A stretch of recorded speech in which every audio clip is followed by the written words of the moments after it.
Election commission of Pakistan के 2 नए मेंबरान की तैनाती का केस। इस्लामाबाद हाईकोर्ट ने मामला पार्लियामेंट को भेजने का हुक्म दे दिया है। चीफ जस्टिस अतर मिनुल्लाह ने रिमार्क्स दिए कि इलेक्शन कमीशन गैर फाल हो चुका है। क्या पार्लियामेंट इतना छोटा मामला भी हल नहीं कर सकती? इसी पर देखिए इस्लामाबाद से फयाज महमूद की रिपोर्ट।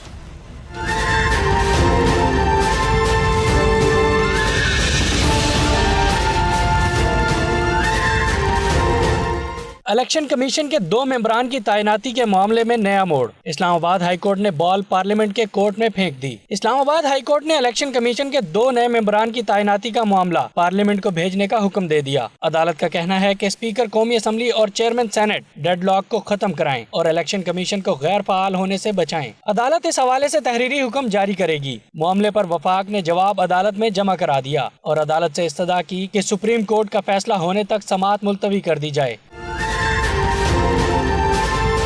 एडिशनल अटॉर्नी जनरल ने अदालत को बताया कि supreme court, Sindh high court और लाहौर हाई कोर्ट में भी दरखास्तें दायर हुई हैं। इस पर चीफ जस्टिस अतर मिनुल्लाह ने रिमार्क्स दिए कि ये मफाद आमा का मामला है। क्या आप इलेक्शन कमीशन को नॉन फंक्शनल कराना चाहते हैं? क्या सिर्फ सुप्रीम कोर्ट में ज़ेरे इल्तवा होने की वजह से समाअत रोकी जा सकती है? इलेक्शन कमीशन तकरीबन नॉन फंक्शनल हो चुका है। क्या पार्लियामेंट इतना छोटा मामला भी हल नहीं कर सकती? स्पीकर कौमी असम्बली और चेयरमैन सेनेट को ये मामला मुशावरत से हल करना चाहिए।